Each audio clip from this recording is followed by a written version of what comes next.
Le vidéo qui suit présente les règles de jeu telles que définies par Hockey Québec dans le cadre du programme d'initiation et applicables aux matchs de la division M9. L'information repose sur celle du guide d'organisation M7-M9 disponible sur le site web de Hockey Québec et met de l'avant les principes pédagogiques, les modalités d'organisation des parties et les règles spécifiques à cette catégorie d'âge. La présentation est structurée en 3 volets. Le premier porte sur les fondements du format de jeu M9, incluant les principes pédagogiques et les objectifs du programme d'initiation.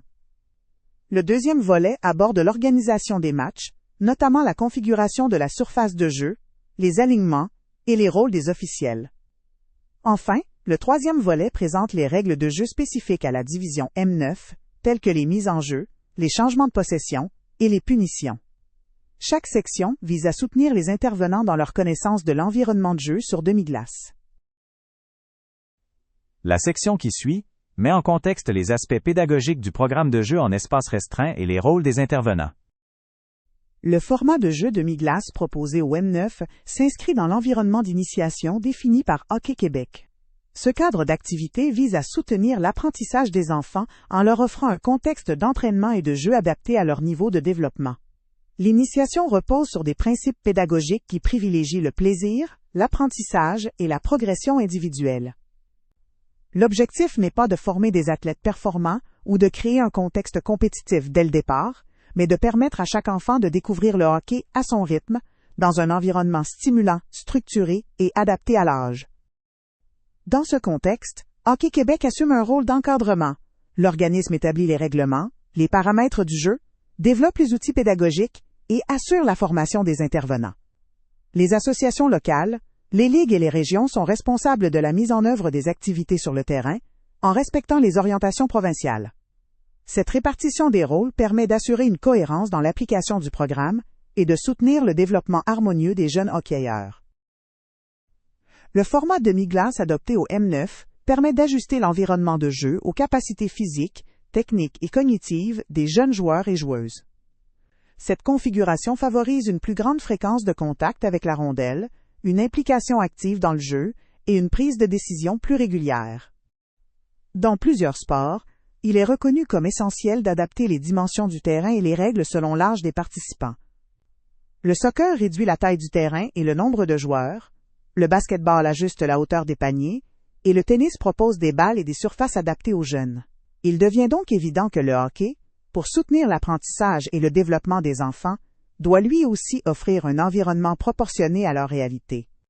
Depuis l'implantation officielle du format demi-glace en 2019, les observations terrain et les données recueillies par Hockey Québec confirment les bénéfices de cette approche sur le développement des habiletés, l'engagement des joueurs et le plaisir ressenti pendant les matchs.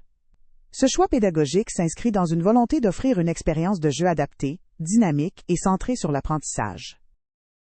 La section suivante présente les principaux éléments liés à l'organisation des matchs dans la division M9.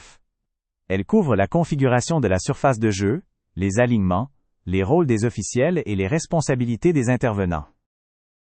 Les parties M9 se déroulent sur une demi-glace, avec un diviseur installé sur la ligne rouge pour séparer les deux zones de jeu. Les buts sont obligatoirement de format intermédiaire, soit ceux mesurant 36 pouces de hauteur par 48 pouces de largeur. La rondelle noire de 6 onces est utilisée, bien que la rondelle bleue de 4 onces puisse aussi être utilisée.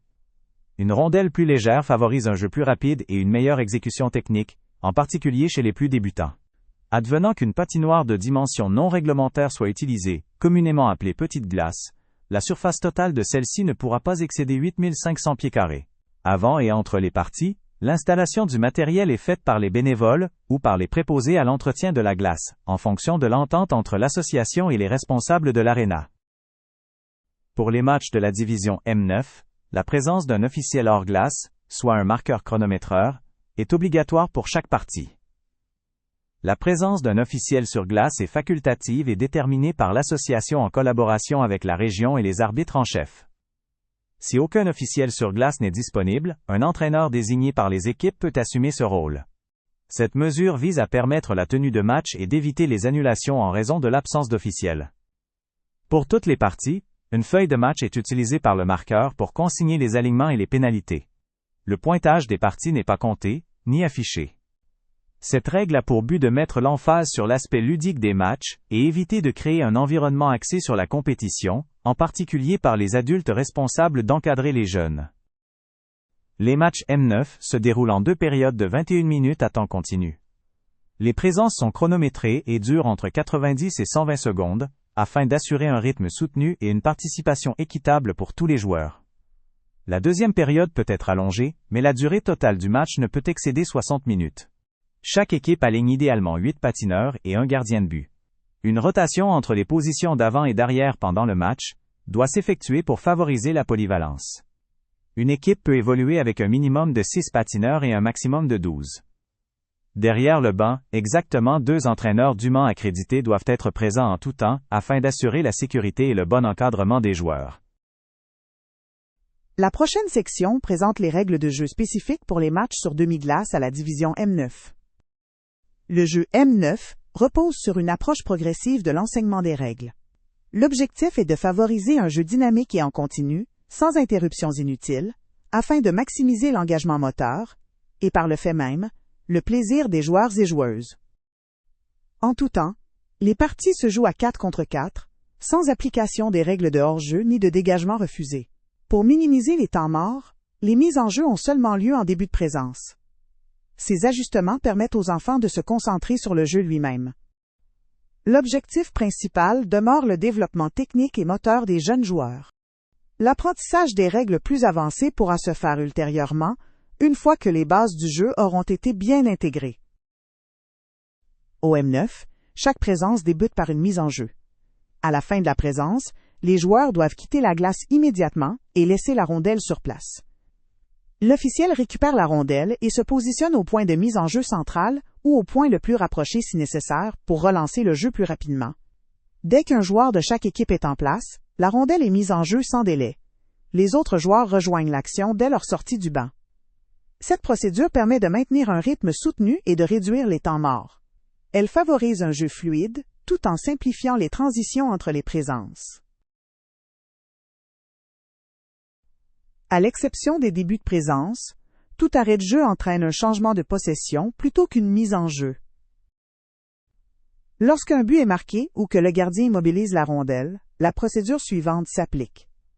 L'arbitre interrompt le jeu, ce qui indique à l'équipe qui attaquait qu'elle doit retraiter vers sa zone. L'équipe en défensive prend alors possession de la rondelle derrière son filet et relance le jeu. Lors d'une relance, l'équipe qui recule doit impérativement laisser un espace au porteur de la rondelle. Il n'existe pas de distance minimale à respecter, mais l'intention est claire: offrir au porteur le temps et l'espace nécessaires pour initier une relance en contrôle.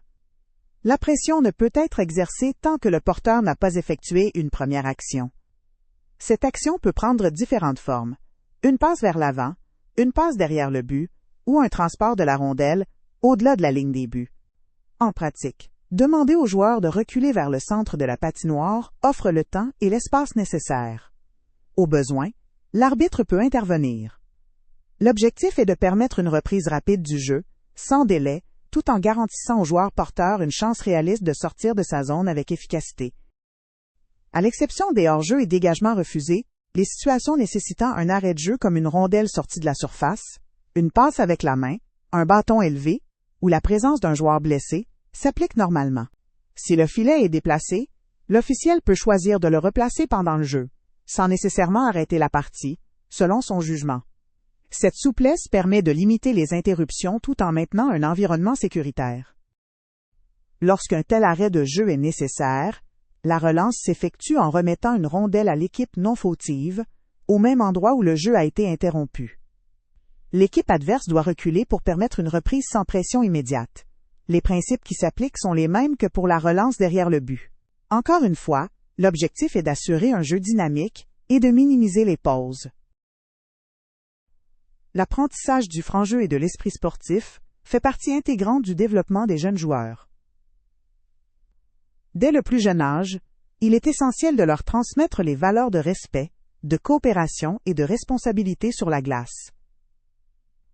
L'introduction des pénalités s'inscrit dans cette démarche éducative, mais le cadre d'application doit être adapté à leur niveau de développement. Il est important de rappeler que les pénalités sont appliquées au M9. Lorsqu'une punition mineure est appelée, le jeu est arrêté et la rondelle est remise à l'équipe non fautive pour une relance au même endroit. Le joueur fautif est retiré pour le reste de la présence, mais peut être remplacé immédiatement.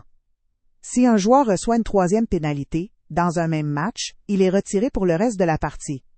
Toute pénalité nécessitant une expulsion et une suspension d'un joueur ou d'un entraîneur s'applique en respect de la réglementation de Hockey Canada. Au M9, les entraîneurs jouent un rôle clé dans l'encadrement du comportement des enfants.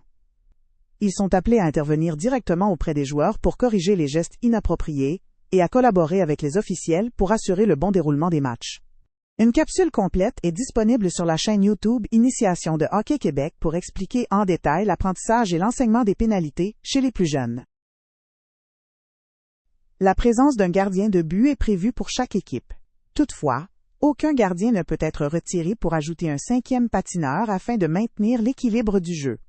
Si un gardien doit quitter temporairement ou définitivement, l'équipe peut évoluer avec un cinquième patineur sans les privilèges du gardien ou désigner un joueur pour occuper cette position. Dans ce cas, le joueur doit porter l'équipement minimal requis, soit un casque avec bavette et un bâton de gardien. Le changement s'effectue au banc, sans arrêt de jeu, afin d'éviter l'arrêt prolongé d'un match.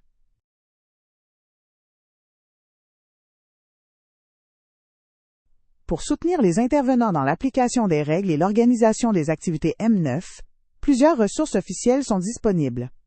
Les règlements administratifs de Hockey Québec constituent la référence principale en matière de cadre réglementaire. Le guide d'organisation M7-M9, le guide de l'entraîneur et le site web du programme MAG offrent également des outils pratiques et complémentaires. Ces documents permettent de mieux comprendre les objectifs pédagogiques du programme, les modalités de jeu et d'accompagner les entraîneurs et administrateurs dans l'encadrement des activités d'initiation au hockey. Hockey Québec remercie tous les intervenants et intervenantes pour leur implication auprès des enfants, et tient à rappeler que le plaisir de jouer doit toujours demeurer au cœur de l'expérience. C'est en créant un environnement amusant et motivant que les enfants pourront s'épanouir pleinement dans leur parcours sportif.